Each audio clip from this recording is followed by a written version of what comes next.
team members for the Global South Art and Health Week, coordinating with the team in Qatar. And so today is the day we've all been waiting for, which is the day for the Young Leaders Assembly. I remember very well, very long time ago, what would 15-year-old Kunle Adewale do? I mean, many of us weren't even aware of art and health or climate change and all of that.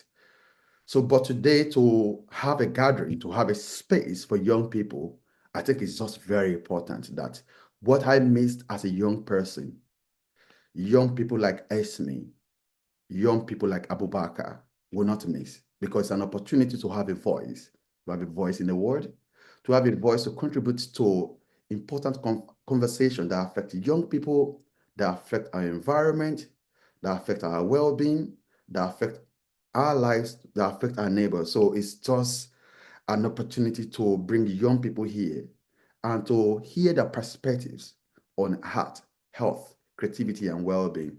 So today promised to be an incredible experience for everyone. So if you're joining us today, you could just use the chat to tell us where you're joining us from. So I am based here in Manchester, in England.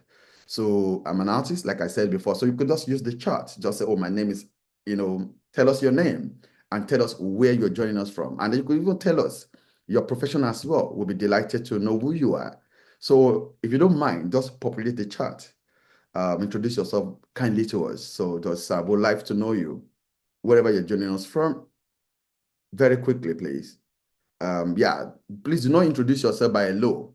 Introduce yourself by your name and where you're based, right? So that will be helpful. So we have Rennie Thomas, who's an art psychotherapist, joining us from UAE, Dubai. We have Dina joining us all the way from Athens in Greece. I'm so jealous because Greece has been on my list of countries to visit. So very soon I will be there.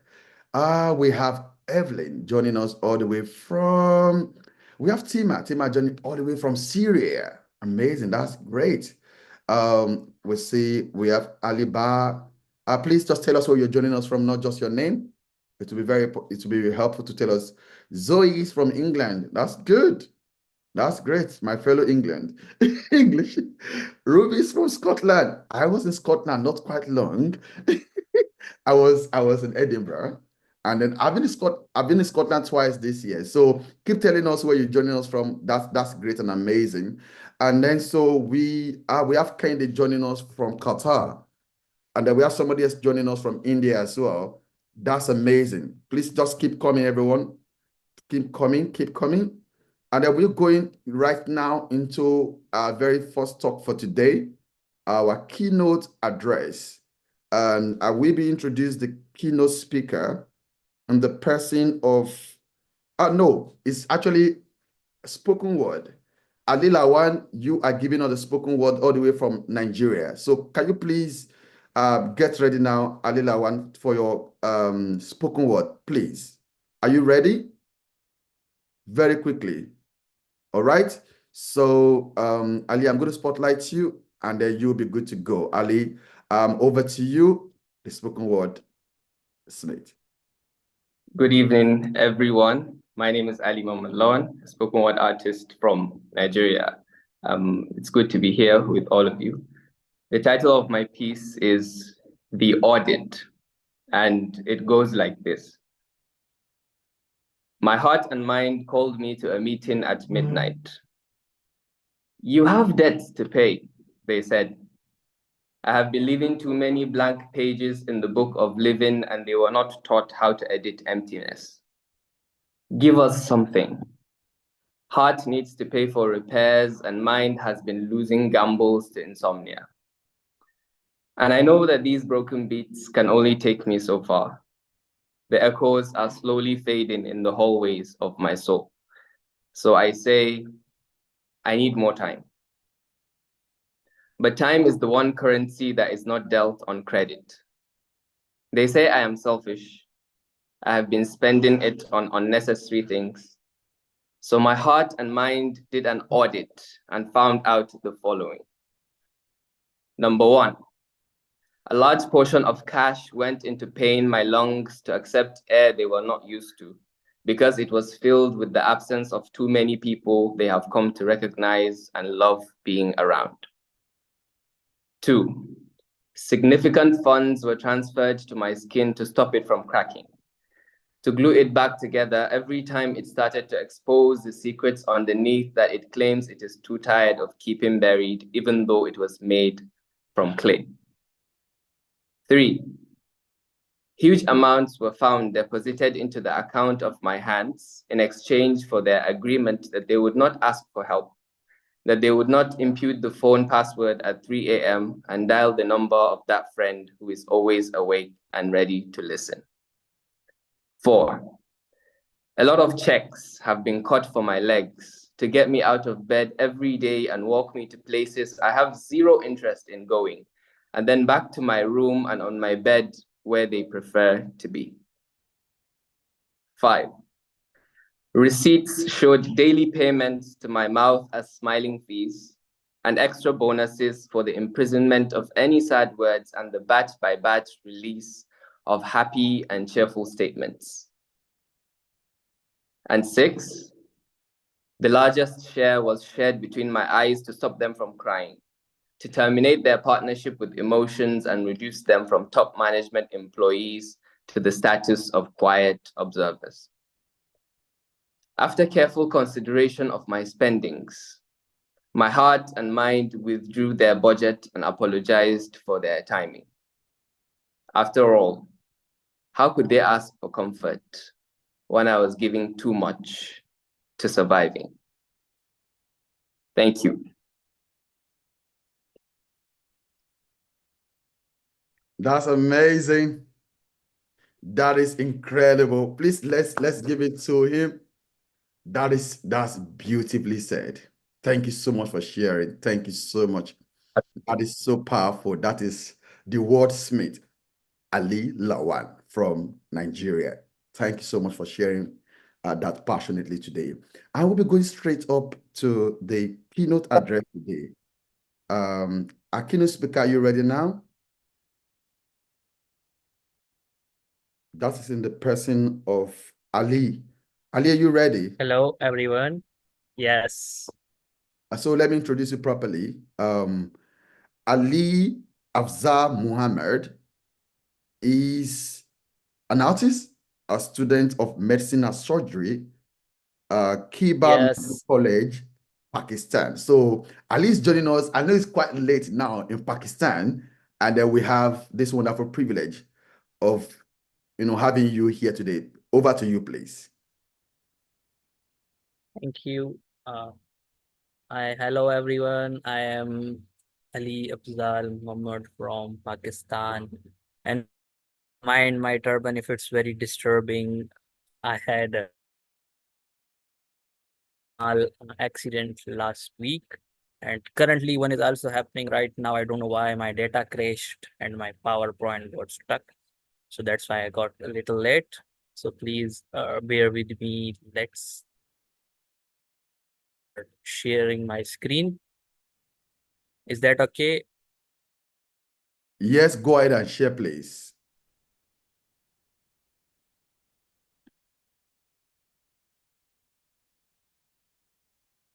Hello, everyone. That is the future of health. The role of young leaders as co-designers of creative health. This is the heading. This is the topic. This is the outline of the topic I'm given, and I will speak about it. And by the way, the picture you are seeing in the background is personally taken by me, and it's Pakistan. I wanted to highlight Pakistan too.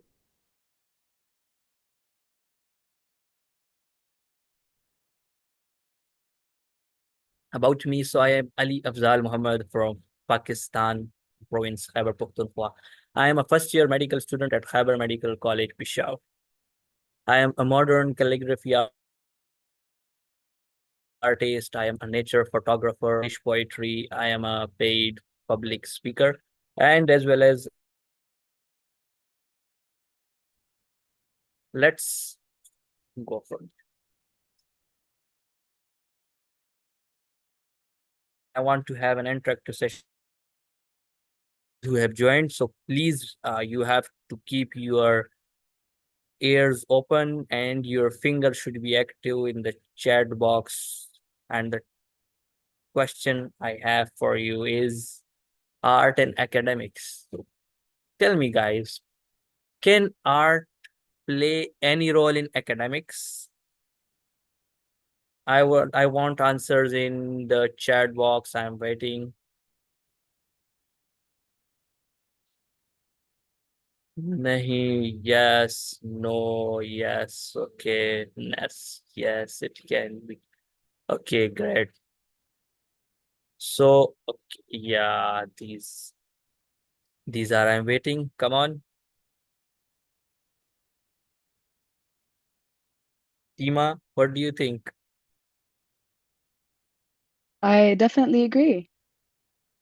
Okay, so the almost all of the answers are yes, except for those that are coming from Pakistan.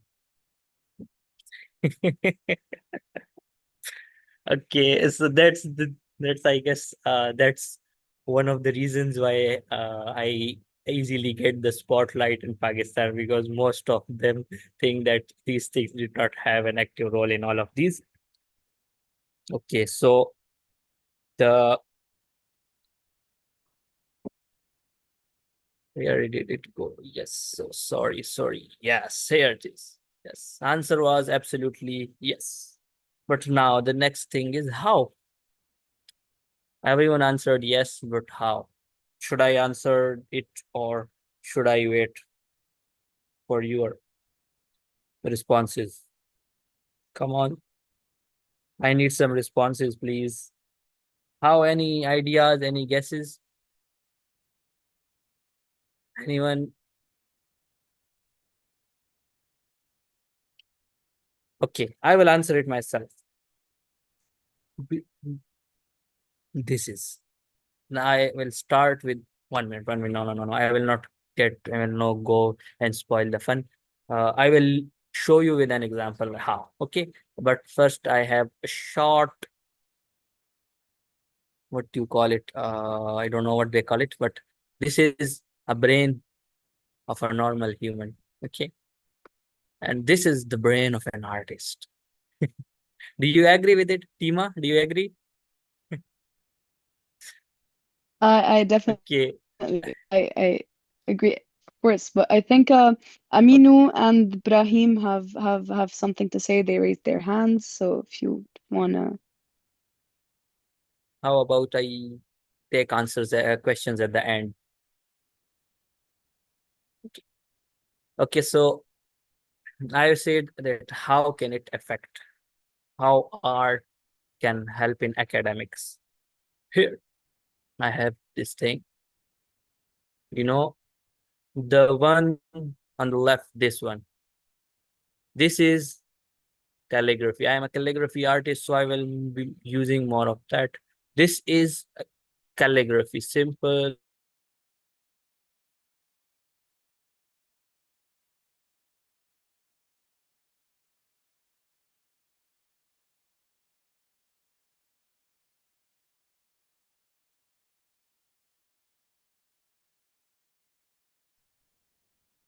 Your audio, please.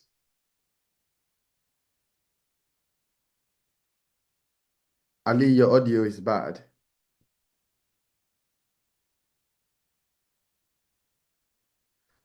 All right. So I believe it's the network. I see Ibrahim's hand is up, actually. Ibrahim, I'm going to ask you to unmute yourself so that you can speak and contribute to Ali's back, actually. So let me spotlight him very quickly. I think we're enjoying it already. Ali, I've actually spotlight you now, so you can go ahead and speak very quickly. We have a very short time. So Ibrahim, your hand is up. I'm asking you to unmute yourself now so that you can again just respond to the question asked by our Here it keynote. is. Okay, so I was saying I have Arabic. Hello. Hello. Right, go ahead very quickly. Okay.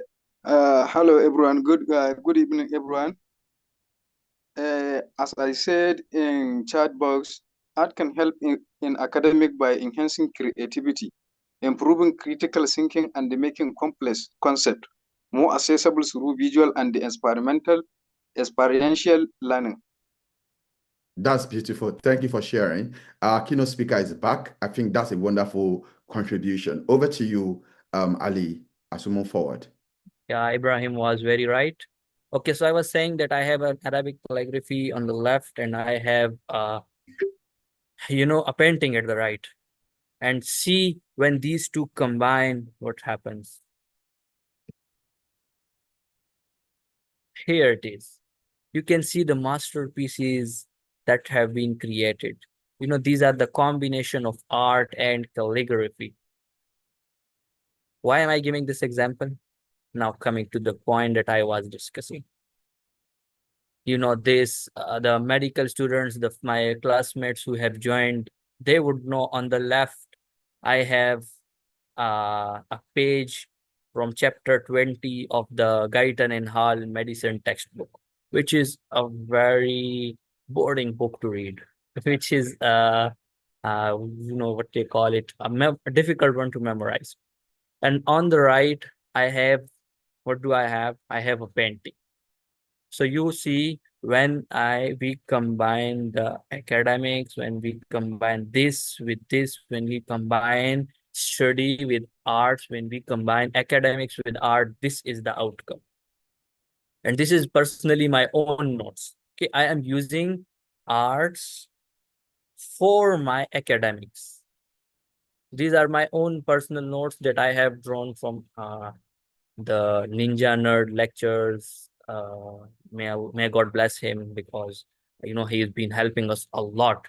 We learn a lot from him because he is using arts for our academics and for our performance. I would like to discuss some researches too. I have put out a lot of researches that discuss that what is the role of arts in academics. And I would just skim through them because they are a lot. 90% of information transmitted to the brain is visual. Okay. Then the source is 3M Corporation. Brain images 60,000 times faster than text. This is John Medina Brain Rules. Visual cortex processes visual information in 13 milliseconds. Okay, let's stop here and give a break. Every one of you would have heard this, that our brain thinks in terms of images. Our brain is an artist itself. For example, when I say the word apple, all of you, including me, including Tima, including Ibrahim Abdul, everyone who is a human, a red apple comes to his mind. Not the writing, not the alphabets. No, our brain is an artist itself. Our capacity is visualizing. The brain visualizes. It does not remember the word that it's A, B, C, D, and A, double P, L, E, apple. No, a red apple comes to our mind. I think of our laptop. Laptop comes to my mind. So our brain thinks in terms of art. We are talking on a global level. We are talking about art. So let's use some fancy terms according to that. Our brain is an artist itself. And these are the researches that are proving it. Okay. Image recognition and memory. Images are remembered 6 times better than text. This is National Institute of Mental Health. All my fellow medicine students who do researches, they know that what is a National Institute of Mental Health. Brain recognizes images in 100 to 150 milliseconds. University of California. Okay, so these are a lot of researches. Emotional response to images. Okay, image evokes emotion 2 to 3 times faster than text. Neural activity and images. These are the things that are telling you that what is the significance of art in our academics. Okay. Coming to the next, which is the main topic, I guess, for today, that is arts and health. I discussed arts and academics because this is today, we have the youth, young leaders assembly speaking here. We have youth joining us. So at this age, we are mainly in the studying age. We are in the age of development. We are learning, we are studying books, we are going to universities. You know, my fellow speakers which are here, they are such, mashallah, they are so younger. I was amazed to hear we have a speaker of 15 years, we have a speaker of 16 years. So we are all studying. So we should know the importance that in our study, how can we incorporate arts, how it helps us. So our base is strong because we are the future of tomorrow. Okay. My main heading was young leaders, the future, and something. Okay. Arts and health.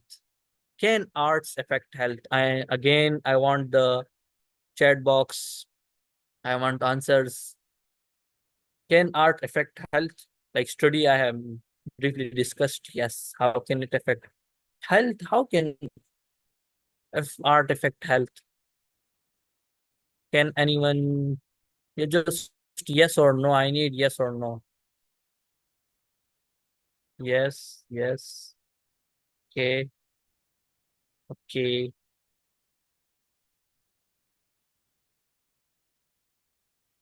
Thank you. The answer is definitely yes. But how? I guess this is a difficult question. Anyone would like to answer?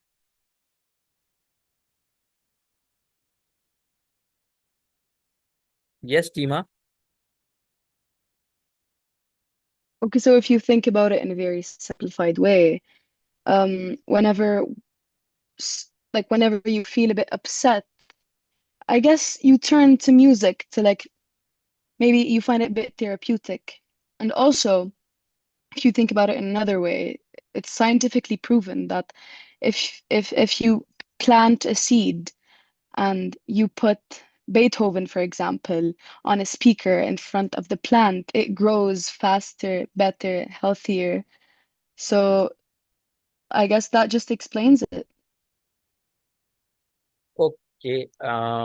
Before Esma, before Esma, you can speak. I will add a thing to what Tima said. You know, most of you would have heard a quote of Nikola Tesla. Okay, the physicist, the giant of current and electricity. He said, there was a quote of his that if you want to understand universe, think in terms of frequency, vibration, and one other thing. I guess it was wavelength or something. No, yes, frequency, vibration, and energy. Now, there are many things, you know, light, we can say these are waves, sound is waves, and a lot. But then comes another thing, just like Tima mentioned, the health of a seed is affected by sound. It is a shock to the brain that how, you know, it is said that you hear what you become, you eat you become what you eat, you become what you hear. So there are some logics in that. Nikola Tesla's quote, like I thought on this quote for mainly 3 years. And then I got the answer that this man was a genius. Like, see how you can say that he said there is nothing in the universe except energy and vibration and frequency. And then Tima mentioned the research. Okay, may have seen another that when sound is applied, particles behave differently. You arrange particles on a plate and then apply one music, so it will arrange in a different pattern. You apply another music, it will arrange a different pattern. Okay, so when you think in terms of the greater universe, and then you think of the Tesla's quote, and then you think what discoveries are being made, you are amazed. Okay, so let's come back to the topic. Esme, you wanted to say, you wanted to add something? I wanted to say that in addition to music being able to impact us as a form of art, when I think of art, I think of physical art, with artists like Turner. And I read an article a couple of years ago about how some colors can instantly make us feel happy simply because of the color rods in our eyes and the way they affect the neurons firing in our brains. So, for example, seeing purple and yellow will instantly improve our mood, even if it's not enough for us to think, oh my goodness, I suddenly feel incredibly happy. It does enough to make you feel better. And when we do that, that stops stress hormones releasing in our body, which means that if we are injured or feeling under the weather, our body can heal itself quicker. Or if we're not, it can just continue to keep us healthy. So art can actually affect health a lot more than anyone might think. That's a great addition. That's wonderful. Esme, We have yes, we have 2 exactly. minutes more. Keynote speaker, we have 2 minutes more, please. 2 minutes more. Okay, okay. I'm just finding. Okay, so the answer is yes. And how? Now let's imagine. Imagine this is your room in a psychiatry ward of hospital. So can a person even feel a patient anymore when he has such a decorated artistic room? You know, what about these? So it makes them feel like I am in the best place in the world. It's far more better than my room at the home. You know, it makes him feel good. It makes him feel more pleasant. It makes him feel more lively. Going to the next, these are some researches. There are a lot of researches that explained that how art affects health. Okay, I guess I would have to move neuroplasticity and brain development, and these all are part of it. Social connection and well-beings, these are all researches. I will share that if anyone wants. Okay, physical health is also affected because art can be used. Art therapy reduces pain, anxiety in cancer patients. Creating art lowers blood pressure and heart rate. Some people get their frustration out by making art. This is the effect of art, but we don't know. I can say that people from England and people from Syria and all other, they may know the significance of art, but like the underdeveloped countries from where I am, for example, from Pakistan, from Bangladesh, they lack this. They need to know art is a huge. Art affects a lot. Artistic people are better surgeons in future. Artistic people are better at social behavior, at social settings, at interpersonal skills. Okay. And every person is a born artist. Some people might be hearing this thing as a first time, but you won't believe that I was never an artist by choice. I was from the very beginning. I just used to draw Angry Birds in my 1, 2, 3 class. And then when I moved to first year, I just learned some good calligraphy, because in Pakistan, you have to have a really great handwriting to make good grades and to go to good colleges. Okay. So I had really good handwriting.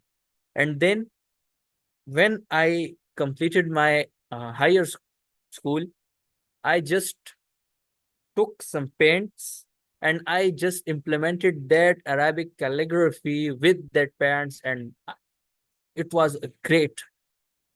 And then I started working on it, and now today I am a modern calligraphy artist, and I am learning today too. That's amazing. Okay, so the last thing, okay, give me 2 minutes, please.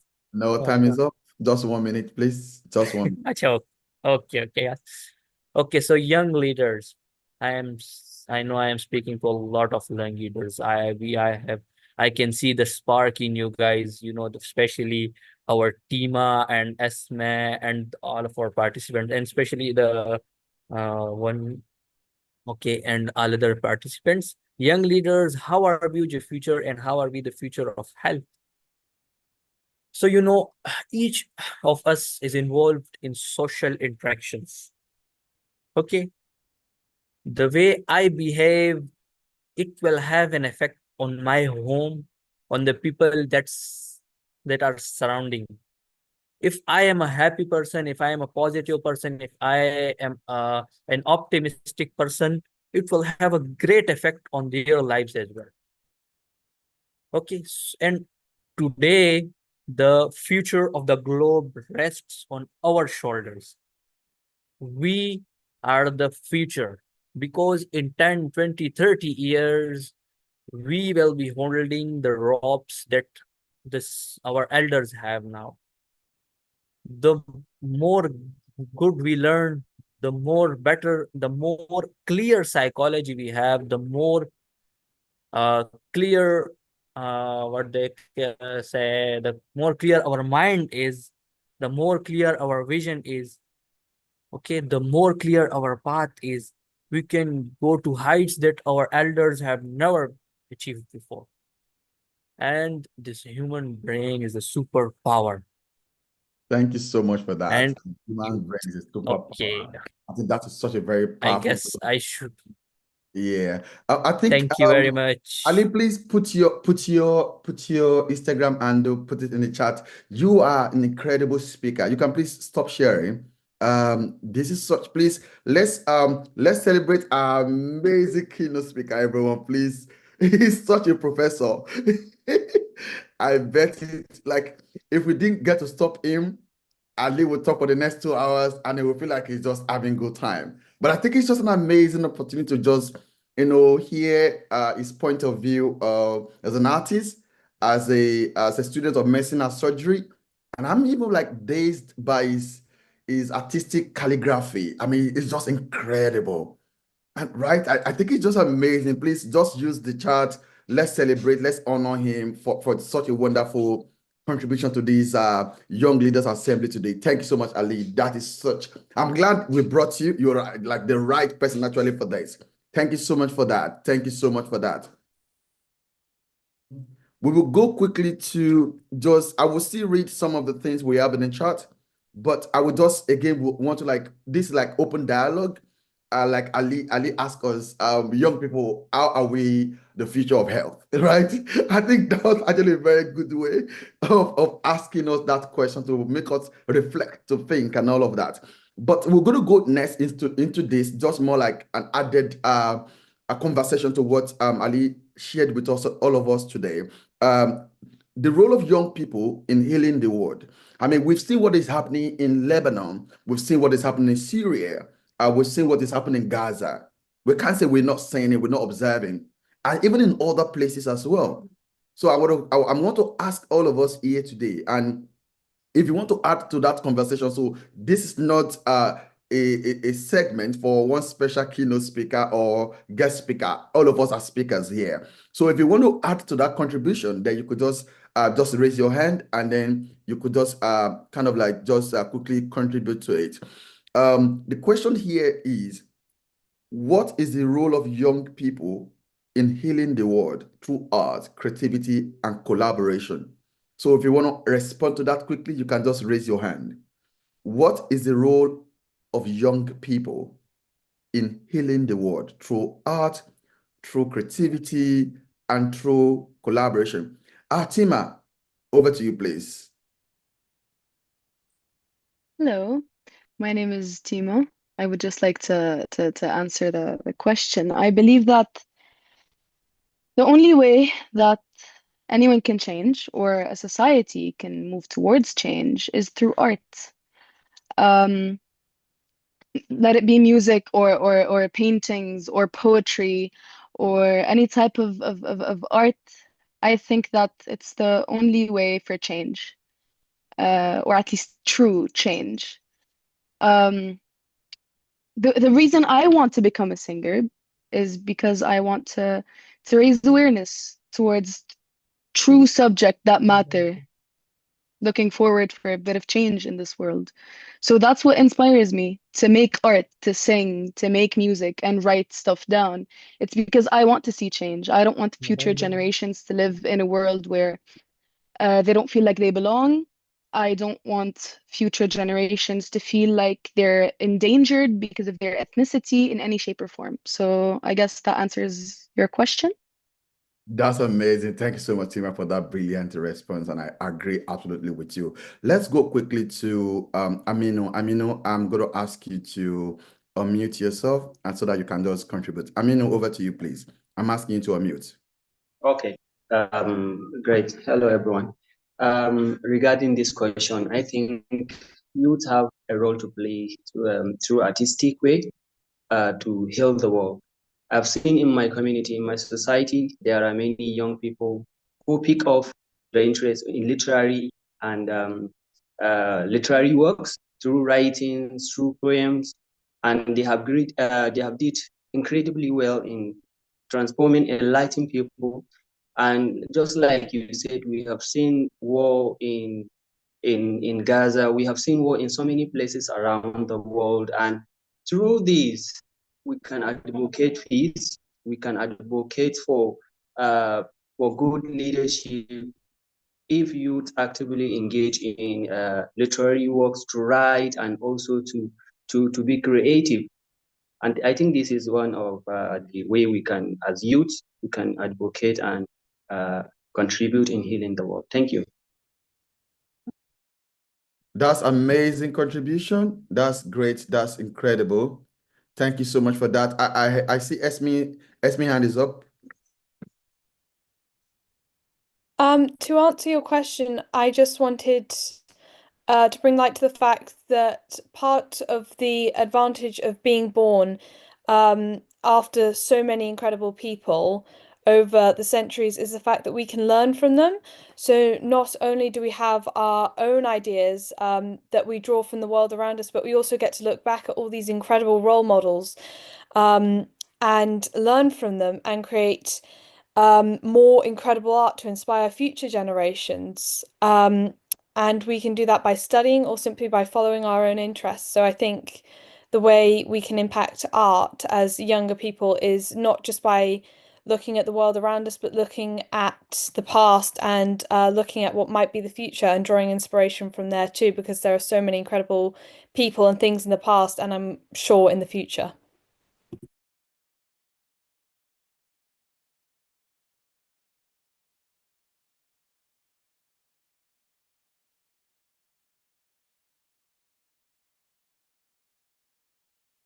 That's amazing. Thank you so much for sharing. Let's have more people contribute. I see Gsahw's hand is up. We want young people to speak actually. So if a young person speak.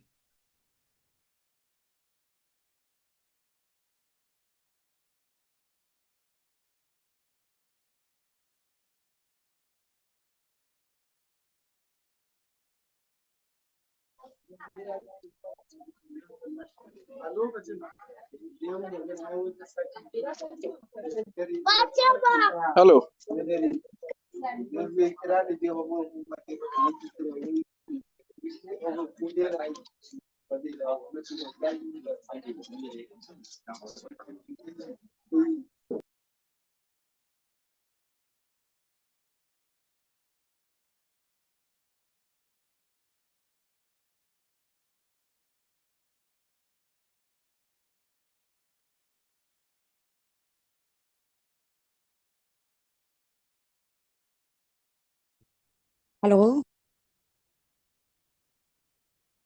Hello.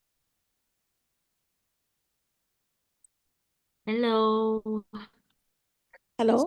Go ahead and speak. My name is Salwa Muhammad Al Hassan. I'm a clinical psychologist. I'm Sudanese. I live in Cairo. Recently, after all, actually, during my work, I didn't use art as a professional type of treatment of patients. But recently, I recognized the effect of art all over the world and how the role of music is very effective to reduce anxiety and the pain relief, so many things during the session.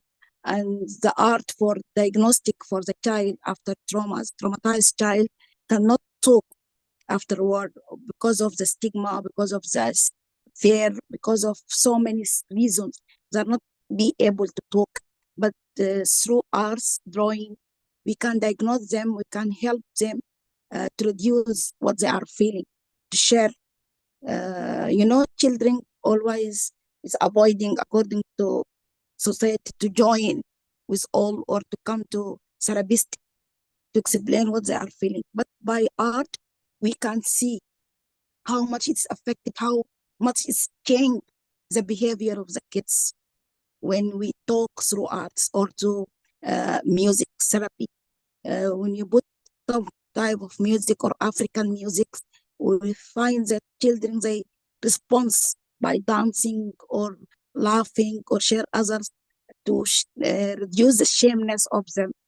That's why I use the art recently as a techniques, join with other technique to make the treatment of patient easy by arts.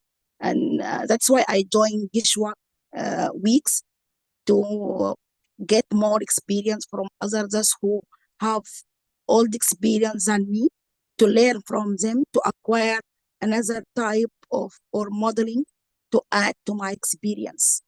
Because I'm therapist, that's why I came to join this Gsahw art. Thank you so much for that. That is such a very brilliant approach.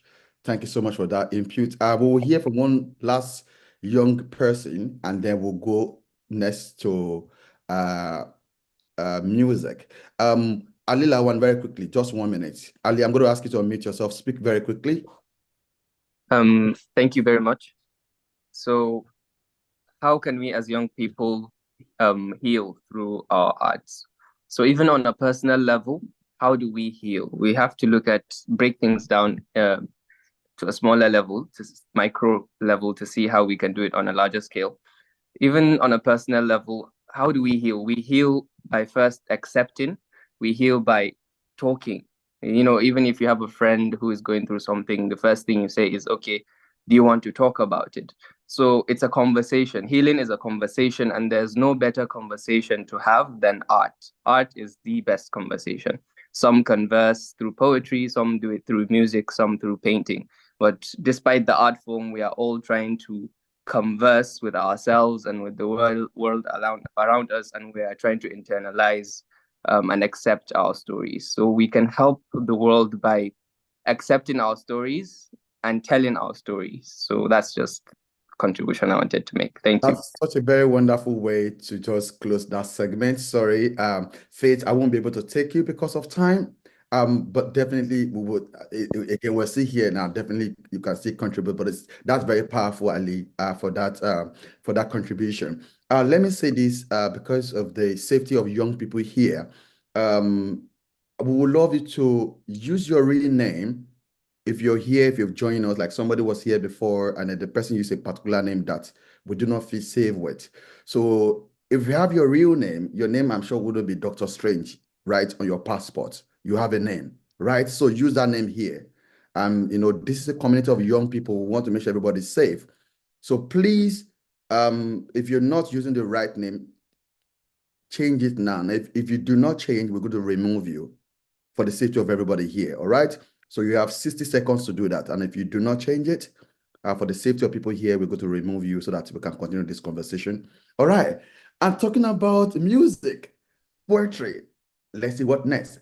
So we're going to be inviting our wonderful young leader all the way from Syria, Tima, right? She will be performing a special song that she did in the studio. And then let's enjoy.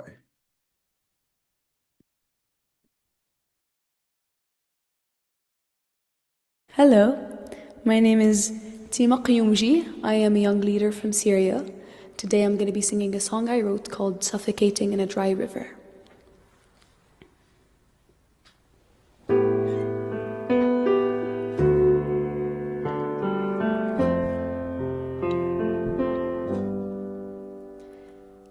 I am Furat, I'm ancient and proud, a river that flows through life unbound, but through sunny deserts and fertile plains, I told tales of conquests and gains. Concrete walls rise without remorse, and it's choking my flow and my ancient cores. But in my depth lie memories untold of the love, loss, and resilience, and stories of old. So listen, world, to this ancient river's plea.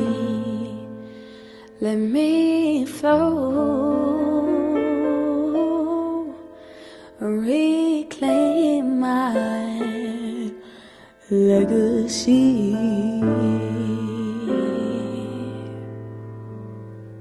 Give it to Tima, Thank you. everyone.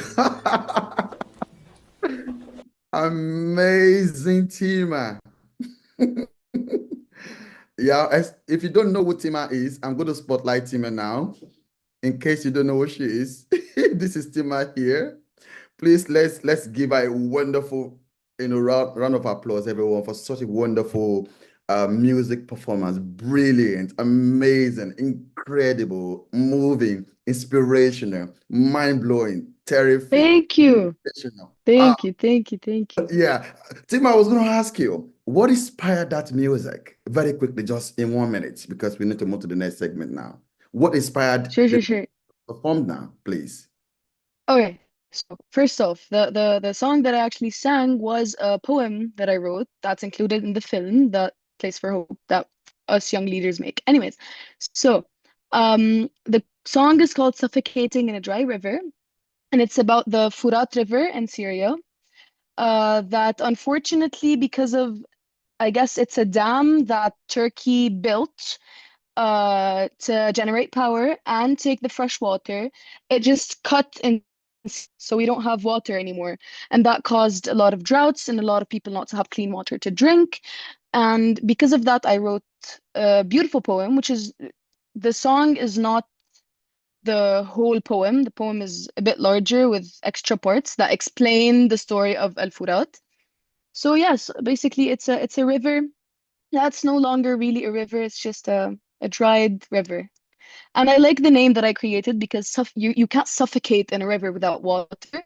So artistically speaking, that was a smart move. So yeah, that's it, I guess. I hope you guys liked it. We love it. Not like that's such a very powerful music. And I try to imagine it also like you doing the video component of this music. I try to imagine you doing that. I feel like it's just incredible. It's just amazing and it's powerful. And your voice, you have a fantastic voice. You're blessed with such a very Thank you. powerful voice. And Thank you. we're Thank truly you. blessed to have you here today. And thank you so much for sharing passionately. And then we're going to move very quickly Thank you into for the time. we're going to move very quickly into the next segment. And we have young leaders, from other parts of the world. We have Esme, we have Zoe, and we have also Ruby. We also have Abba Herman. They will be presented together now. So Esme, Zoe, Eva, all together, over to you. We can't wait to just enjoy your presentation. Please go ahead now. I'm sorry to inform you that Ava won't be able to come today. She's ill, so she wasn't able to do this project, but we still have Ruby, Zoe, and myself. So I'm just going to share the presentation now.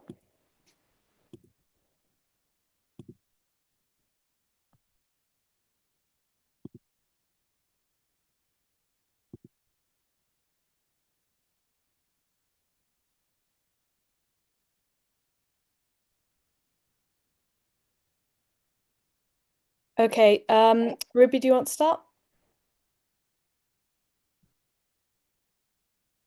Hello everybody, can I jump in? Yeah, absolutely. Dina, hello. So Ruby is not able to, she's not in the session anymore. So would maybe Zoe or Esme would like to do her part? Is Dina? Zoe, do you want to go for it? Yeah, sure. Climate Health and Eco-Anxiety by Esme, Ruby, and Zoe.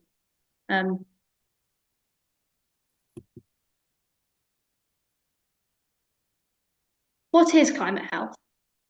Climate health, how our changing climate affects human health, causing an increase in infectious diseases, malnutrition, and mental health struggles. It is impacting people all over the world. It's not just something in the distant future, but something that is happening right here, right now. How is climate change affecting our health? Climate change has many effects, including on our health, and it's causing issues such as an increase in malaria and climate refugees, mercury poisoning, and heat-related deaths. There's an increase in malaria because of changing patterns of rainfall and heat, which means mosquitoes live longer so then they can spread more diseases.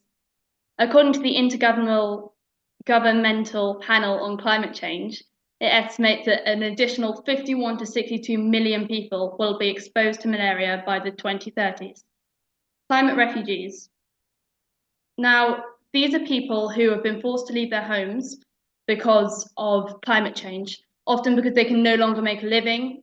They're normally farmers or people who work off the land. They have to do extreme journeys, and they're a hotspot and these migrations are a hotspot for disease.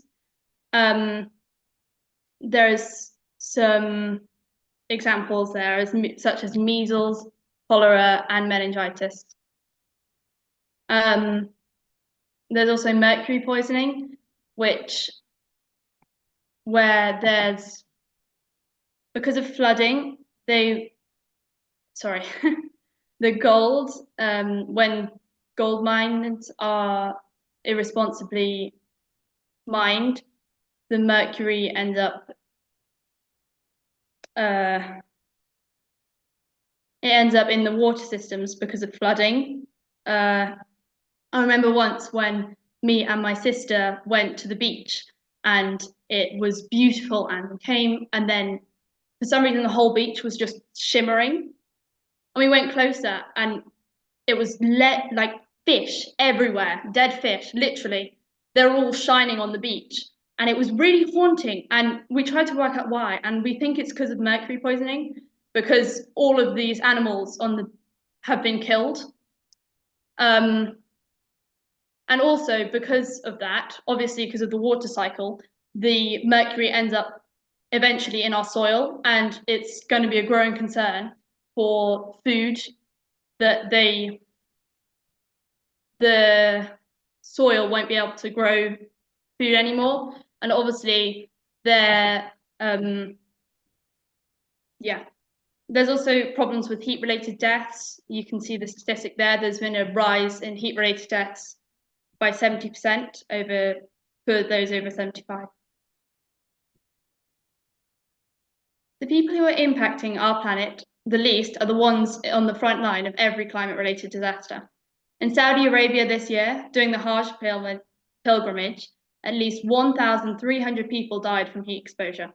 Schools in Greece were closed due to extreme dangerous heat. At least 77 people died in India's May/June heat wave. In 2023, 20.3 million people were displaced due to extreme weather. We could see up to 1 billion climate migrants in the future. In 2023, extreme flooding in Italy killed 14 people and 20,000 people had to evacuate. Disasters such as Cyclone Freddy, which affected 299,000 people and killed at least 1,434, are becoming more and more common. Living through these disasters is awful. And it's not just the people who live through them that are affected. Many people hear about them and can cause more problems such as eco-anxiety. What is eco-anxiety and how does it affect people? Eco-anxiety is extreme worry about current and future harm to the environment caused by human activity and climate. Oxford Language Dictionary. It's a serious issue affecting people all around the globe who are worried about what is happening to the planet but feel helpless to stop it. It is a part of climate health, but it's a side that not many people think about as it affects people's mental health. When we think about climate change, our minds usually jump straight to enormous climate disasters or newspaper headlines about climate refugees. However, scarcely anyone thinks about the enormous impact climate change has on mental health. That is not to say that these disasters are any less important, only that we need to understand that not all the negative impacts of climate change are visible. Increasing amounts of focus are being applied to climate change as we have begun to see the impacts of our actions, and it has become impossible to ignore. This is fantastic for people who don't understand or who are trying to ignore it. However, for those who are anxious about it or feel they can do nothing, it is awful. It creates a deep feeling of anxiety and helplessness, and those who struggle with it can often feel completely alone. Questions to ask are how many people suffer from eco-anxiety? How many people around the world are impacted by climate change? And how much will climate change affect people's health in the next few decades? Things to consider are the fact that in Great Britain, 43% of adults feel somewhat anxious about the future of the environment, Office for National Statistics. In America, 38% of adults feel the same way, and almost 2/3 of children suffer from eco-anxiety. 85% of the world's population has been affected by climate change, and 3.6 billion people live in areas highly susceptible to climate change, World Health Organization. Between 2030 and 2050, climate change is expected to cause approximately 250,000 deaths per year. Besides this, 58% of diseases can be made worse by climate change. So what can we do? While you may feel like there is nothing you can do, you have to remember that even doing something small helps. You could do something big, like going vegetarian, or you could do something simple, such as eating less meat.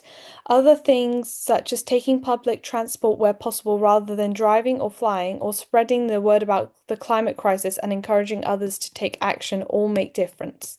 Taking action can be fun too. You could have a fun day by getting the bus or cycling somewhere, which is better for your mental health than driving, according to Sustrans. You could even have a day of tree planting, helping you reconnect with nature and improving the environment around you.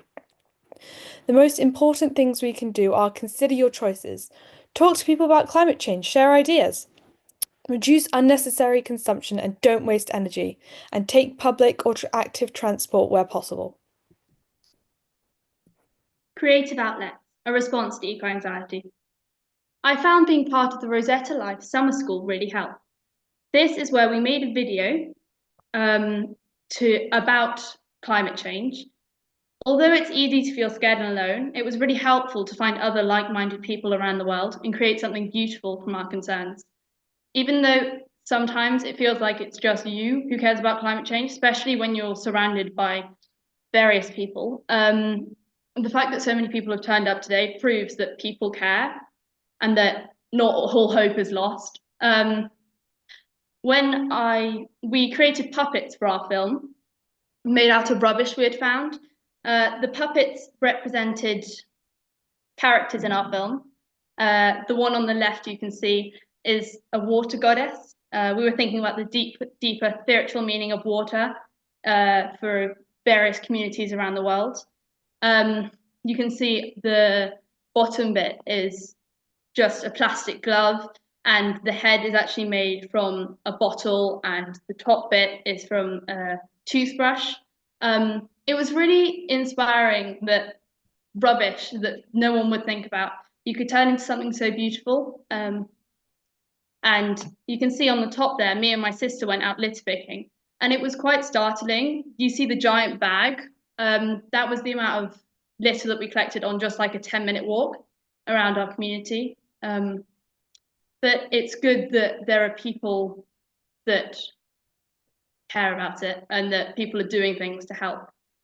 We had talks from many inspiring people who are doing amazing work to help improve the environment, such as someone who was an expert on mollusks, someone from the flooding agency, and an artist who showed us how to create puppets. So, when I was younger, I had a lot of eco-anxiety from hearing about climate disasters from around the world. Tsunamis, wildfires, coral bleaching events, and species going extinct. I wanted to do something, anything I could to help. However, I always felt my actions were too small to make a difference. I would lie awake for hours, scared about what was happening to our planet and wondering what I could do and feeling helpless. That's why I love being part of the Place for Hope project. It made me feel like I was finally doing my part for the environment instead of just worrying about climate change and feeling unable to stop it. I learned a lot from the amazing people who came to talk to us about it. It was incredible to connect with people my age around the world who felt the same way about climate issues. And this is from Ruby, who is not here right now. I really enjoyed meeting so many people and talking to them about something that means so much to us all. Talking to people is a really great way to relieve stress about the climate emergency. How do we work together? It's awful to feel alone during climate crisis, and even worse if you have eco-anxiety. Connecting with other people who feel the same way or have the same interests in helping the environment can make a huge difference. I'd really recommend, if you wanted to, after people have done their presentations, we can just talk about it, like spread ideas, and talk about like the environment and what we can do to help. Organising group litter picking, setting up a nature club, or raising awareness to climate change can all help. These all provide a means to do something practical and are all excellent ways to make eco-anxiety more manageable. There are many different ways to raise awareness about the environment too. Climate strikes are a big one, but it's not the only way. There are also other things like creating a film or video or sharing things with the world, like creating a self-published magazine or book. Never underestimate the power of your voice. Truly, your voice is a powerful thing. Getting together with people and just talking can make a difference. Not only will it help you feel less alone, but it can also generate ideas for action so that we can actually change things. Where can we go from here? Climate health has many different sides. There are the more obvious ones, such as rises in malaria and other infectious diseases, and death due to flooding or rising temperatures. There are also sides like eco-anxiety, which are harder to spot, but they are also important. We need to take them all into account when we think about climate change, not just what it's affecting, but who. There isn't just one big solution to climate change. It's not that simple. There will be lots of small solutions combined with a large effort from everyone that gives us a chance at fixing it. Small actions every day can make just as much of a difference as one big action. We need to realize this and start making the right choices every day if we want to change things for the better. Thank you so much for listening. These are all of our links that helped us make the slide if you wanted to. Thank you so much for that. That is very interesting. Thank you so much for sharing powerfully. Please let's celebrate Esme and Zoe for such a very wonderful presentation today. I mean, today I felt so lectured by all of you, and I want to believe very strongly that many people here actually enjoyed this session as well. I see there's a question in the chat, but because of time, we will not be able to take the questions. So hopefully if we have time in between, Esme probably will be able to take those questions. I know Praise need to make his presentation now, so that is why we need to switch immediately because of the time we have left. And also we want people here to be able to also enjoy the theme you have made, which is also like a bit lengthy with more questions, right? So probably in between, after the themes, maybe we can take some of the questions in between and then people can really respond to that. Does that make sense, please? Thank you so much for that. Praise, are you still here, please? Let me quickly say this as well, because of young people who are here. Please, we want to be able to mind your language, because of safety of people who are here. So, if you're having conversation with people in the chat, be very careful. If you have inappropriate behavior, we're going to remove you and report you to Zoom, and then you will not be able to join this conversation again. Is that understood? We want safety of everyone. We want to enjoy ourselves, and that's why we're here just to learn, to engage, to connect, to network, and to be inspired by the energy, the vision, enthusiasm, and passion of young people, okay? All right. So I'm going to go straight to Praise. Are you ready now? I know I've made you a co-host before. You're a co-host, so you can unmute yourself. Does that make sense? Does that make sense? Praise, you can unmute yourself because you're a co-host. So just go ahead and unmute yourself, please. All right, good day, everyone. It's nice to be here, at least with young leaders and young enthusiasts. I don't know, can you hear me properly? Loud and clear. All right, so uh, today, briefly, I think we have limited time. I just want to emphasize on the importance of arts in climate advocacy. Let me share my screen.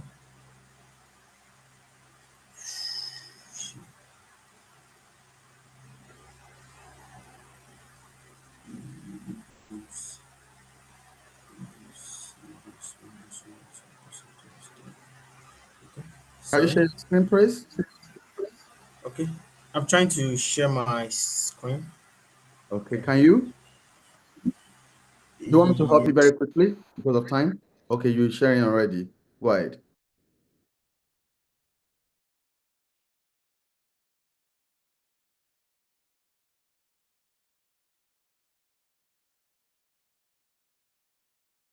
I think maybe you're sharing your slide wrongly. Can you stop sharing? Let me help you. I will help you to share your slide from my hand. You can stop sharing. Thank you so much for that. Oh,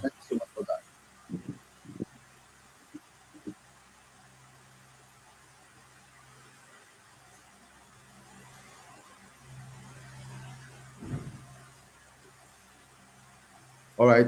Praise, can you see the slide, please? Can you see the screen? okay, yes, of course. All Yeah, I right can. then. That's good. So let me help you to All right, put it. so all right, all right. So perfect.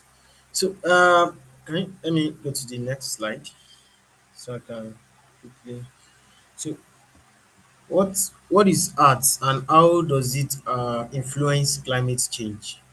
You know, a question was asked thrown at us the other time. Uh, and the question was, what is the role of young leaders in climate change and advocacy?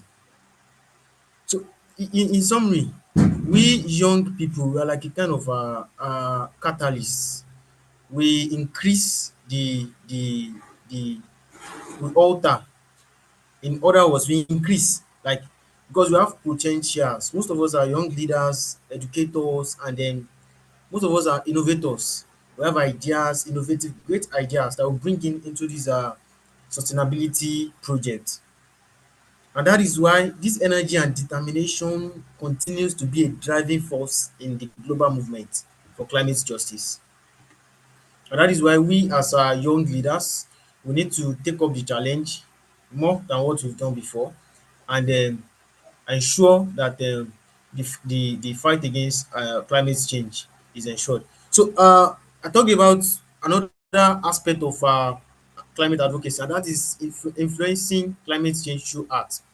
So sometimes, okay, art representing climate change through art has been kind of underrated, underestimated.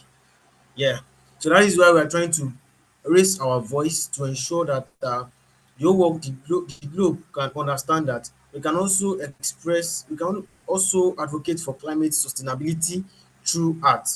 Art has power and it appeals to emotions, making abstract data and scientific facts tangible. So it majorly works on our emotion, and that is why it is very, very powerful. So please, the next slide, sir. So, what are the forms of creative expression in climate advocacy?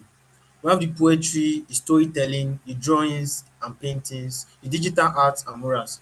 So, recently we held a conference at Nigeria, Osun State, and the conference was focused on influencing art through climate change, influencing climate change through art rather. So, in the process, we were able to raise young enthusiasts. One of them is with us, who used her voice, her talent, and that's in poem writing. to advocate for climate change. So during the conference, we were able to see practical representations of ways in which we can creatively express ourselves in a climate advocacy. For example, that's the poetry. Then we have the storytelling, the drawings and paintings, and the digital art and murals. So we had the slide I wanted to share initially had pictures, pictorial representations, but I think because of the technical issues, we can just continue. So climate justice focus on the fair distribution of climate change impacts. So art highlights how marginalized communities are often the most affected. So art in a kind of dynamic way calls for equity, representation, and inclusive solutions through the poems. And during the conference, someone did a painting. What was the painting about? He talked about how trees, farmers go to the forest, and how they just, for their selfish motives, they malnourish these trees because they want to take palm wine or whatever benefits they get from this tree. But at the end of the day, they leave the tree malnourished. So the tree, directly or indirectly, is a source of life to us because it produces oxygen. So through the pictorial representation, I wish I can show us, but maybe another time. Through the pictorial representation, we're able to discover that art can be climate change can be advocated for using drawings and paintings. So this is Zaria Forman's paintings, and then her art shows the beauty and dangers of icy landscapes. She drew icy landscapes in her profile. We can check up her profile and we see how she advocated for art using diagrams and paintings. This is Katie Jetney Kidner, a poet from the Marshall Island. She's known for a poem that she presented at the UN Climate Summit. That's the And we have Craig Santos Perez, a poet from Guam. He used his poetry to advocate for Pacific Island communities. So these are just a few, the Climate Boom Project. These are just a few examples of how we can represent uh, climate advocacy through arts. The poem, the storytelling, the poetry, drawings, and works of art. So at the end of the day, we have this call to action, engaging with climate advocacy through art. So we can join art initiatives focused on climate change. You can create your own art pieces to raise awareness. During the Place for Hope internship summer school we had recently, we saw how young leaders came together. Some of them did puppets. I was part of those people. What the idea was to recycle plastics. So I think Zoe shared it earlier. And that was how she shared. We were able to make puppets from her waste. So that enables or enhances sustainability. The same way, Tima, if I get the name right, she just shared a powerful piece, an amazing piece, a song with us. And that's just a kind of a perfect practical uh, um, representation of how we can represent climate change through us. So art will continue to be a crucial tool in the fight against climate change. It has the power to inspire, educate, and mobilize action for a sustainable future. So we young leaders and enthusiasts, let's harness creativity for a better world. Thank you very much. Thank you so much for that wonderful presentation, Praise. That's such a very good way to end that very powerful presentation and transition into something a bit that shows, the process, because you've mentioned the theme, Esme mentioned the theme, so I think it's time to be able to show the theme you're talking about, okay? Dina, would you be able to quickly Dina, can you help show the film very quickly? We are out of time. We're behind time already. Sorry, doctor. Before that, one of them is she wants to share a poem. I'm not sure because of time that we have. We are 10 minutes behind already, so we cannot shoot this time. It's late already. We've very time, so we've overshot the time. So if we have the film, let's go to the film now, please, because of time. young people are here, they still have to go back to school tomorrow, other things. So we're very respectful of time. Let's stick to time, okay? Let's go to the film very quickly, all right? So if you have the film, you can just play from your hand, and then from there we'll be able to move. Quickly, please.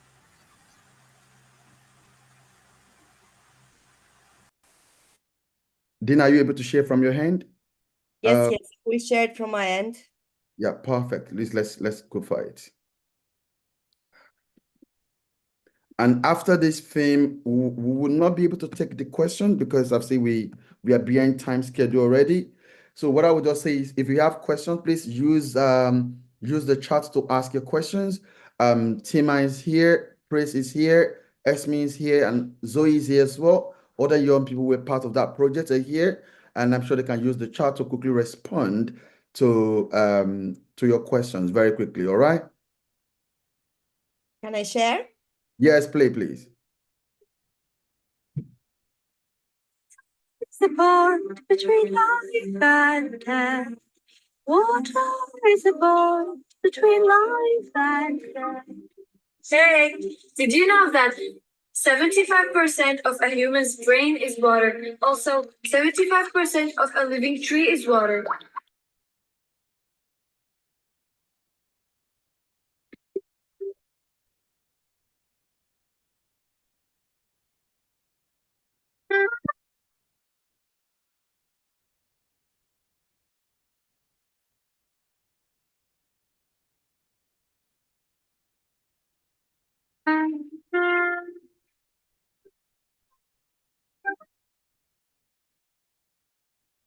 Hello, I'm Jocelyn from Colombia. And I'm from Pablo. We are interconnected with the water because in Colombia, we are interconnected with the rivers, with the lake, with the ocean.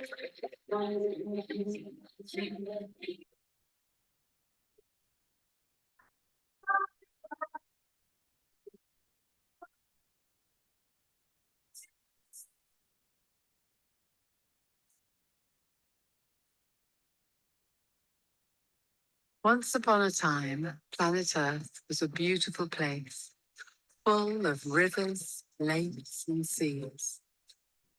Human actions brought about climate change. The rivers flooded, filled with pollution, and gave birth to a powerful water snake, a pep, a god of great destructive power. Apep ate all the animals, and the rivers grew darker and Apep grew more powerful. Eventually, he consumed the planet itself. There was nothing left but the destructive power of Apep.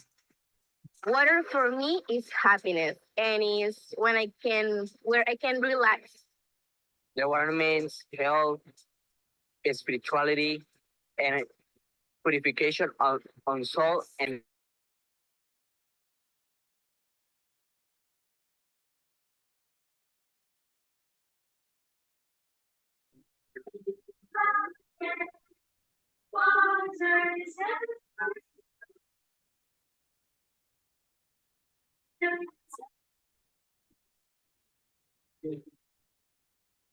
Hi, I'm Ruby from Scotland. You'll probably know Scotland as a country where it often rains. Another way you might know Scotland and its water is by the beautiful countryside filled with lochs, rivers, and streams, right down to the sea surrounding the beautiful islands. But one day, these islands might be underwater. Our world won't be safe. Hi, my name's Zoe. I live in Oxford, England. Currently, we're next to the River Thames. My house is just over there. Due to a increase in rainfall, the River Thames has been flooding recently, more over the past few years because of climate change. It can have a really devastating impact on the community, leading to flooding the allotments and even the houses. There have been times when it was so bad that the bottoms of houses have been all flooded.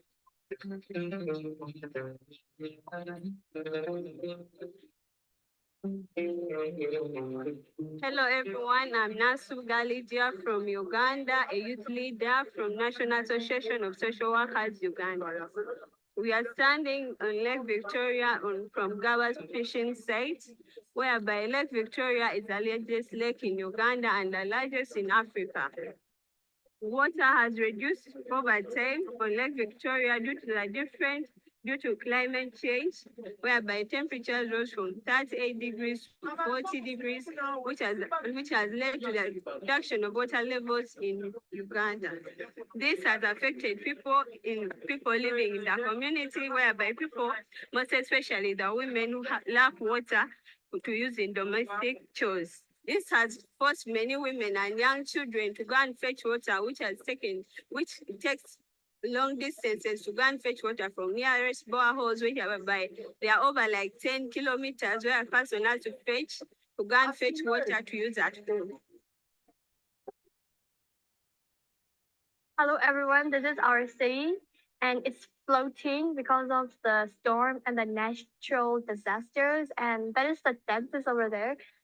My tongue is floating now. This is Library and this is Pagoda and this is so many boats.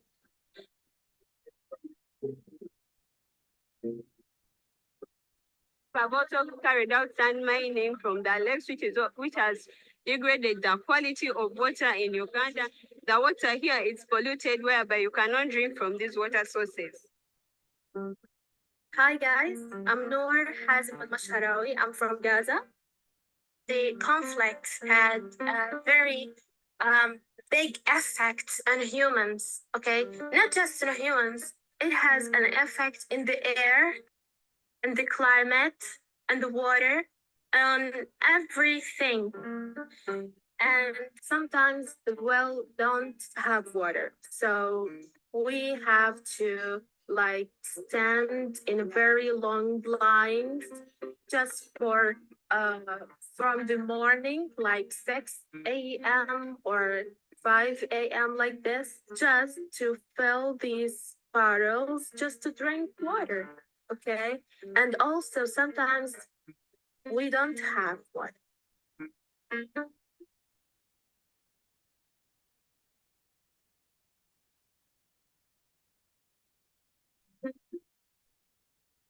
Water, the source of life, is facing crisis. So let us delve into the impact of climate change on water. Warmer waters are altering ecosystems and threatening the aquatic life. The water, it has affected the aquatic life, whereby the rate of fish has reduced, and also people can no longer get the nutrition where they need it.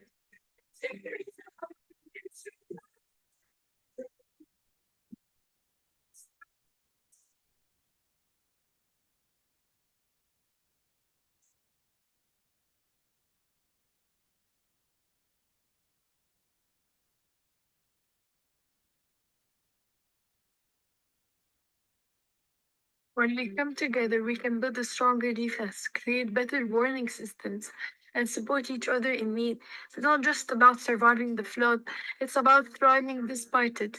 By working together, we can ensure that our children have a future where they don't have to fear the rain, but they can see it as a blessing. Hello, everyone. I am Praise Adetoru from Nigeria. I want to present a poem titled The Osun Water Goddess. In the heart of Osun State, Nigeria, is the sacred Osun Osogbo River, a site of cultural heritage to the community. The river serves more than just a source of sustenance. It is a sanctuary, offering moments of respite and connection. I am Furat, ancient and proud, a river that once flowed with life unbound. Through sunny deserts and fertile plains, I told tales of empires, conquests, and gains. My banks witnessed civilizations rise and fall. The waters carry healing properties, healing not only the body, but also the spirit, restoring balance and vitality. People identify the river's ability to heal, believing in its power to wash away ailments and trouble. Concrete walls rise, without remorse, choking my flow, altering my ancient course. Once I danced freely, blue dress of hope, now trapped behind barriers, my spirit broke. Yet the water faced challenges of pollution and encroachment that pose a threat to the purity of the waters. As days go by, the Osun Osogbo River remains a symbol of hope. Its waters continues to bind the community together, offering solace and strength for the challenges ahead.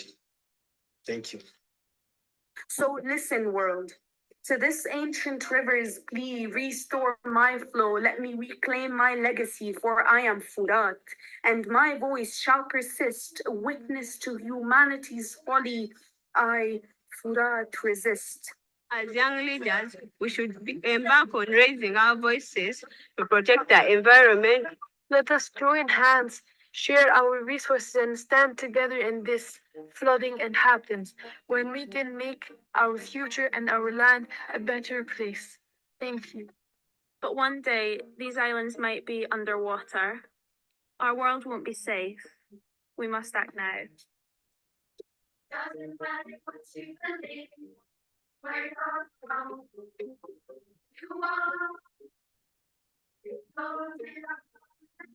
know in our bodies, it's our home.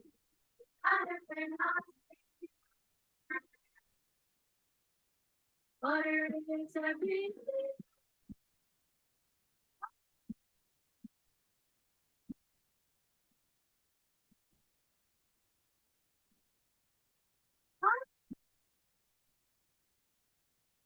Let's tell the story of water together. Let's save our health and protect our water.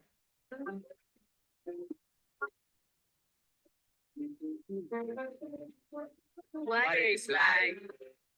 A person can last months without food, but 3 to 7 days without water. The water from your faucet might contain water that dinosaurs drank in the past. Bye.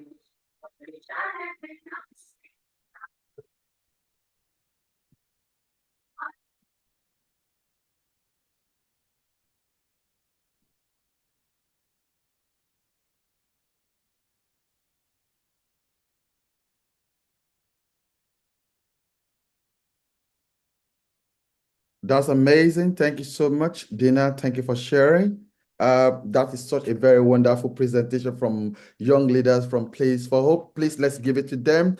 Tima, Esme, Zoe, everyone that did these incredible works, moving, inspirational, and so much has been said today about climate justice, climate health, environmental health. I mean, much has been shared today, and it's very interesting to see, even asking earlier on, and I think just thinking about the question that our keynote speaker asked.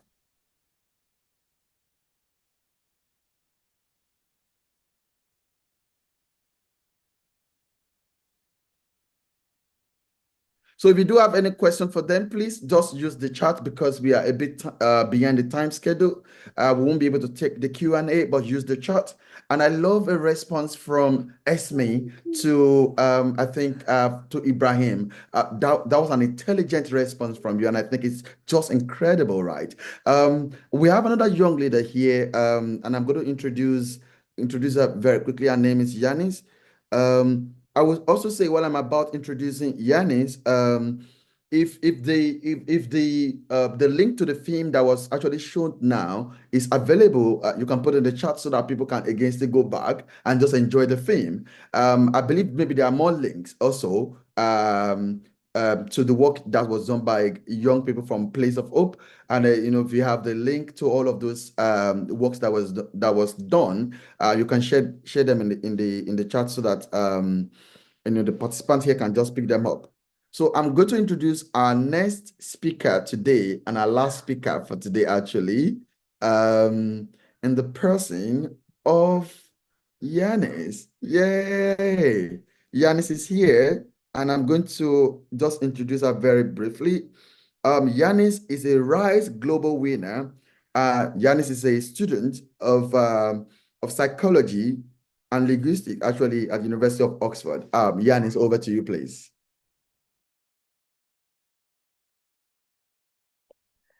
Hello. Can everybody see the screen that I'm sharing?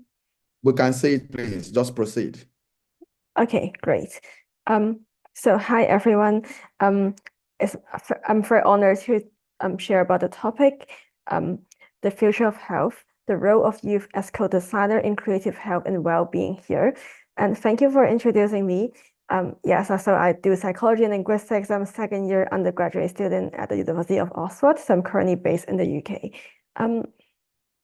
So today I will talk about the future of health and the role that youths could play in creating this future of health and how we could empower youths. First, let's talk about what I see as the future of health. I believe these are the 5 big trends in the future of health. First, we all know that technology is changing the world, and there's no different in the healthcare field. From personalized medicine to artificial intelligence is truly revolutionizing healthcare, which I will go into more details while talking about the other 4 trends.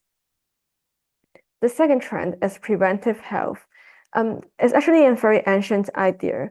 There's a Chinese proverb that says, the supreme healer cures the illness that is still obscure, which basically means that the importance of preventive health. And despite being an ancient idea, technology enables us to have new ways to prevent diseases. For example, we can use preventive analytics to suggest proactive measures like dietary changes, exercise routines, stress management techniques, etc., to prevent diseases. The third trend is mental health.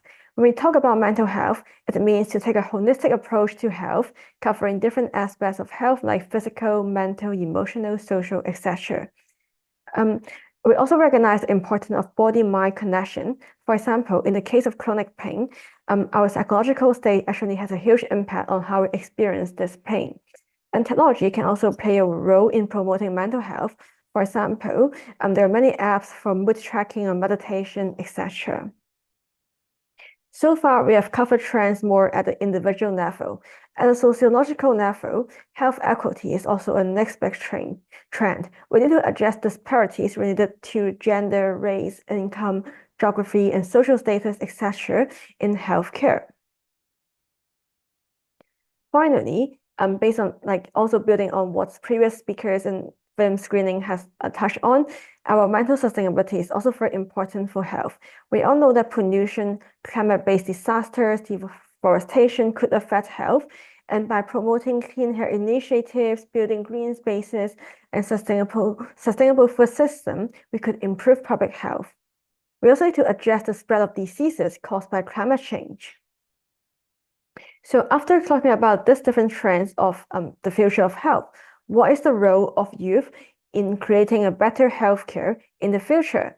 I believe that youth could work with a diverse team to co-design creative health and well-being. So there are 2 parts to this diverse team. First is interdisciplinary collaboration, and second is intergenerational collaboration. Drawing on my own experience in my social impact project, I will illustrate these 2 points. In terms of interdisciplinary collaboration, there's many disciplines that intersect with health. For example, activism, as I mentioned before, climate change, racial equality, gender equality, etc., all very related to healthcare. And technology as well. Many youths are at the forefront of developing cutting-edge technology to promote healthcare. Art is also really important for health. And today I will focus on arts because it's the theme of the conference and it's also where my personal experience lies. So I've been working on the theater project, which is a board game for improving the condition of senior adults, and art is an important element in this board game. The target audience of this board game are elderly and patients with early stage major neurocognitive disorder, also known as dementia, in Hong Kong. And the aim of this board game is to prevent cognitive decline and also to encourage social interaction, ultimately promoting the quality of life of seniors. The theme of this board game are tea and Chinese theater. These are culturally relevant topics that the elderly in Hong Kong are familiar with and interested in. That's why the board game is called theater. So it's a combination of tea and Chinese theater. It's also where the performing arts elements come into play to intersect with healthcare. So how does this board game work? In the board game, seniors perform tasks that incorporate reality orientation therapy and reminiscence therapy, which are clinically proven to improve cognition, so that the board game could train the memory, attention, etc. of senior adults. And this board game is produced in collaboration with Gsahw Newsroom Social Service Center. So it's an elderly center in Hong Kong. It's also produced with the support of the Rise Innovation Fund. This is an example of working with interdisciplinary team. For example, I work with social workers in their social service center to produce this board game. Next, I will talk about youth and intergenerational collaboration, how my journey reflects the intergenerational collaboration, and some key takeaway from this journey. So how did I start working on this board game? In June 2025, I started volunteering at the toy library at the elderly center. So social workers and volunteers there would teach seniors to play different toys that train their cognition. I find this really interesting, and I want to take a step forward. I want to try to decide the toys and the games, and not just like teaching seniors to play games that other people decide. So I told the social workers about my idea, and she teamed me up with like other elderly volunteers, and we started brainstorm the idea and produce the first iteration of theater. We thought that our project would stop here, but thanks to RISE, we get the funding to scale up the project. So we discussed how to make a larger impact. Well, during the discussion, I actually had some disagreement with other elderly volunteers. For example, I was really keen about incorporating technology into the board game. For example, having like QR code in the tiles. I was also thinking about expanding the film, so not just focusing on Chinese theater, but all different kinds of theater, such that the game can cater to a more diverse range of audience. However, the elderly volunteers, they think that having technology may be a barrier for some seniors to access the board game, and also if we expand the films, it may be unclear that what the focus of the board game is. So after our discussion, we decided to find a middle ground. While we will keep the original film during the training or workshop that we teach seniors to or teach volunteers to play this board game, we would add that there is a flexibility to include different elements like different theaters, different films in it, such that it can cater to a wider range of audience. And now this board game is in production stage, which I'm really excited about. So what's the takeaway from this journey? First, and then we all have something to learn from each other's. Well, as young people, we have many bold ideas and creativity, which is really valuable for promoting healthcare. The wisdom of seniors could also be really helpful for us to create a great end product. So it's really important to work in an interdisciplinary and cross-generational team, such that we can learn from each other and have a diverse perspective while designing these solutions. Second, users have a key role to play when we decide the solutions. As the target audience of this board game is senior adults, I find it really useful to have elderly volunteers in the team to decide the board game together. So, and in the future, the main user of the healthcare system would be like young people. So that's why it's also really important to include young people in the current decision making of like different healthcare initiatives or solutions, such that we can co-decide the solutions with like previous generations or like different experts in the field. Finally, it's really important to empower youth to make an impact in creative health and well-being, because youth often have creativity and bold ideas that has the impact to create tangible changes in the world. So how could we empower youth? I believe there are three main points. First, education, as we all know, is really important. However, we should not just cover textbook knowledge and like healthcare knowledge. It's really important to like connect with real-world application. I'm really grateful for my education in psychology, which not only equipped me with like knowledge in psychology theory, but also teach me like how to practically apply this knowledge in the real world. And that's how inspired me to work on this project. Second, I believe opportunities to collaborate with experts is also really important. I'm really grateful for the social workers in the Elderly Center that teach me many things, like and give me many valuable advice when working on this project. We certainly have something to learn from experts, and just as like experts can also take something from the creative ideas of youth. So it would be great if youth could have more opportunities to collaborate with experts. Finally, I believe access to platform to prototype our ideas are really important. For example, hackathons, seed fundings. Without the funding from RISE, I would actually never be able to like scale up this project, and the project would not be like where it is today. So it would be good if there are like more platforms for youth to expand their impact. And most importantly, we need to believe in youth and that we're the future, we could make a great impact. And if we are youth, we should believe in ourselves, believe in our power to make a great social impact to help promote creative health and also well-being. I would like to end my presentation by saying that youths are not just the leaders of tomorrow, we're the innovators of today. So if you have some great idea to promote creative health or well-being, take action now and see where it leads. Thank you very much. Amazing. Thank you so much, Yanis, for that brilliant presentation. Amazing. You can please just stop sharing the screen. Wonderful, brilliant, amazing, inspirational. Thank you so much for sharing. Right on time. Really, really right on time.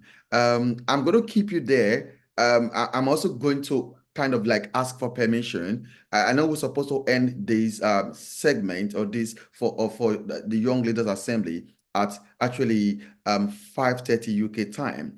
I want to ask if we have the permission for like maybe Q&A for the presenters like Yanis, our keynote speaker like Esme, other people who are presented today. I will spotlight all the presenters today, and if you do have questions very quickly for them, we can just spend 10 minutes. Would that be okay, everyone? 10 minutes for Q&A, and after that we'll close. Is that a good thing? Thank you so much. So I'm going to spotlight Esme. I'm going to spotlight more people now very quickly. I will spotlight our keynote speaker. I will spotlight Praise. I will spotlight just all the presenters today. Tim, I will spotlight you as well. Zoe, I will spotlight you as well. Just more, this is just a good way of just ending today. Let me see who else is not yet here. I think I spotlight. Also, Ali as well. I know you were a spoken word artist. If you put on your camera, we'll just spotlight you. Very quickly. Thank you so much for that. Yeah, wonderful. So if you do have questions very quickly, I see that Esme's hand is up already. Esme, unmute yourself and ask very quickly. Esme, go.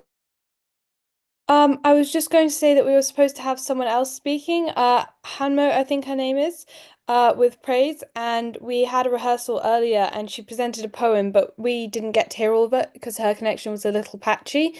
But it was absolutely incredible, and I think everyone here would benefit from hearing it. So if you have 10 spare minutes, it might be a good idea to let her do that since she was supposed to do that today as well. Yeah, I'm not sure we have that person on the program, right? So that is again also because we overshoot the time, the time even given to us because I was monitoring the time, we could have accommodated that. So we don't want to have too many presentations without having conversation. And that's why it's just more of that deliberate conversation that deepens on rather than having multiple presentations, rather than having conversation. You know what I mean? So just let's have conversation, right? Like several presentations, right? We've had a lot of today, but let's close in a way that we close with conversation, like not with further presentation. You know what I mean? So I think would be the right thing to do, just to close with conversation and then we can just do that. Tima, your hand is up, so very quickly. Oh, I just wanted to add on what Esme was saying. That Hamlet's poem was actually very inspiring. But if you say we don't have time, that's totally fine. Okay, so if you do have any questions, we've seen works presented from Place for Hope. We've seen the film on climate justice and climate health. We've seen the work that Yanis is doing in Hong Kong, amazing. And it's amazing all the people who are presented today. Yanis is less than 20. Yanis, I believe you're about 18 thereabout. Am I correct? Yeah, I'm 19. Yeah. So all of the people who are presented here, they are even below 20 to see the incredible works and all of that. So if you do have questions for them, please do ask because we won't just close on the ground of more conversation and not for that presentation because of it's already dark. All right, so Ali, I know you're a medical student actually, and here's Yanis, who also in a student of psychology. I mean, you being in medicine and be a calligrapher, being an artist, and here's somebody who is also in school and working with elderly people. So how do you close? What would be your closing remark? For this segment for the Young Leaders Assembly, very quickly. Ali, over to you very quickly, please. Okay, I would just leave with a piece of advice for my fellows who are here, that today the world is evolving. Today I am seeing I don't know it's everywhere or not, but I am seeing a decline in the performance of youth. And that is mainly because of the social media, because they waste a lot of their time, they waste a lot of their energy, they waste a lot of their attention on that place, and they do not give themselves the time that they can do wonders. Like you may have seen my portfolio. I discussed that I do martial art, I do badminton, and I do. So a lot of people ask me, how do you do that? And I say, it's just about the balance. So I would say that you can do things that you can't even imagine. Like, it's you that puts a limit to your brain, to your power, to your significance. Every person is a masterpiece of God. So go out and just give it your best. Thank you so much for that. Speaking about social media, Esme, very quickly, how can young people use social media responsibly? I think social media can be portrayed in a lot of different lights. So, like Ali said, it can be used for unproductivity, but it would be ridiculous to say it can't be used for good things, because we ourselves, the film we've made is now out on YouTube, which is definitely a platform for social media.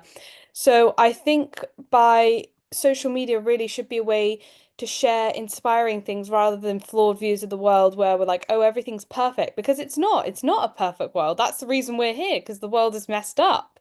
So wasting time trying to say, oh, the world is perfect if you just do this or if you're popular, that's ridiculous, because it's not. So the way we should be using social media is to share ideas that can help inspire people to help the planet or to help each other. And just use it to spread good information about things rather than just using it to waste time every day and for people to think that doing something online is going to make them happy when it's not, when we should really be finding what gives purpose to our lives and pursuing that. And social media should just be a tool to help us do that rather than become the center of our lives. I love that. Social media should never be the central part of our life. I think that's a very powerful way. I'm thinking about what Esme said, and I'm thinking what Zoe have to say in addition to that. As just more to just add to what Esme has said very quickly. Yeah, no, I think I agree with Esme 100% on that social media can be used as a positive thing to spread good influence. I think it is hard, especially because it feels like the way the apps are designed are so that you spend as much time as possible stuck on whatever application it is. But I think if used in the right way, it can end up being really positive. I think it is the role of bigger leaders like governments and whatnot to put enforcements in place, and also the companies that are creating social media to put things in place to help young people in particular who spend loads of time on social media, because I think otherwise it ends up wasting your life, and that's really sad. But yeah, I think it can be used positively. Yeah, thank you so much for that, Zoe. That's powerful. I mean, thinking even about social media and social change. How can we use social media for social change? Very quickly, I want somebody, Tima, let's go to you. You're a musician, actually. Social media, social change. So the question was, so how do we use social media to make social change? Was that your okay? So what I think is that honestly, I don't know because I don't like social media. I don't like to use it. I don't like to listen to anyone on social media. I believe they're hypocrites. So I don't know how to answer this question, but what I can tell you is that don't believe everything you see on the internet. Go to somewhere reliable where you can learn, where you can build an opinion, where you can even share information. You know, like you have to go to somewhere very reliable. So that's my answer to your question. Thank you. And Wonderful. also, can I just say something? Go ahead. I hate the fact, absolutely hate the fact that I have to post on social media to get recognized by people. I like I know it's a bit weird, but I hate the fact of like you have to scroll through reels and get views to get noticed in life. This type of thing just does not click to me. I want to go back to the times where people used to go to record labels and give them CDs or like floppy disks and say, "Hey, please, can you see?" This is the time I want to live in, not today, nor tomorrow. I want to go back to the 90s, man. This is all I'm gonna say. That's wonderful. Yanis, I mean, what do you have to say? I mean, to what Tima have said, Zoe, Ali, and Esme as well, response to more thinking about not even social media now. Let's think about digital media now. Let's think about multimedia. Let's away from social media. How can we use multimedia and digital media to continue to, engage for change that we want to see in the world, the health, talk about policy change, talk about social changes, talk about, behavioral changes that we want to see. How do we leverage digital media or multimedia for that as young leaders? Yes, I feel like when it comes to leveraging social media, there's like two aspects to that. One is like what we can do, and second is like building on what Stu mentioned about like putting regulations or policies in place. I feel like that's also a really important aspect. So maybe let's talk about that first. I feel like to like create an environment better for like young leaders to like promote different social changes, like changes in how the way that social media or like media in general is run should be like in place. For example, like in terms of like algorithms, how we encourage like people more like seeing different opinions on social media, not just seeing like similar opinions, as in like that may cause more polarized opinions. So I feel like from an algorithm point of view, that is something that could be done. And as young leaders, yeah, I do think social media is actually helpful for like promoting our impact. So but I also believe like as young leaders, it's important to like really think about who's your audience is and like how do you really use social media to like reach them. So for example, it's like I work on quite a lot of elderly projects, and I used to use social media to like try to reach them, but that was not like the best like case. And like for example, I used to like maybe have like an Instagram account of like my project, and that's definitely not helpful. But while many elderly like in China or Hong Kong actually use WeChat, I'm not sure if you have heard about that. But if like try to use like WeChat to promote like your project, then that would be like way more helpful. And also I also believe like promoting like access to like technology and social media could also be like important and helpful. So many seniors, they may be like less familiar with like new technology, and that may be like a barrier for them to like communicating with their friends or like the next generation, their grandchildren, or like learning about like what the social centers are like hosting. So like I also like organized like classes to teach like seniors to use Zoom or like WhatsApp, which I believe like this would also be helpful for young leaders to like reach audience that they want to reach and like make an impact. That's incredible way of just capping it. I see Ali's hand is up, Faith's hand is up. Faith was meant to just contribute earlier. Faith, I'm going to ask you to unmute. We are behind schedule already. We want to just close the session very quickly. I'm asking you to unmute, add your voice. I'll go to Ali, then we'll close the segment very quickly. If your camera is working, you can put it on so I can add you. Other than that, you could just speak. Okay, good. Let me add you to the young ladies here. Go ahead very quickly. We have 2 minutes. Quickly. Thank you so much, Kunle. My name is Faith from Uganda, the man author. To contribute to the social media, I would like to say However much as young leaders, we get so pressed sometimes because for the topic I'm passionate about, which is suicide prevention, I've got a lot of backlash for it sometimes. But however, if we don't do anything, then the negative forces will overtake over. I found a TikTok video recently where someone was teaching fellow young people to self-harm, and they could showing them ways to conceal. So in case I take a back seat saying social media is toxic, then I've not done anything. I'm encouraging the other people to do what they're doing. So I think it's our responsibility to start now and to take over. We can, with our positive voices, with our causes, we can take over. We just have the responsibility. We just have to know how to push our causes further. Yeah, thank you so much. I think that's very powerful. Thank you so much for sharing. I would just Ali, just one word very quickly. Ali, very quickly, one word because we're closing. Ali, unmute yourself and speak.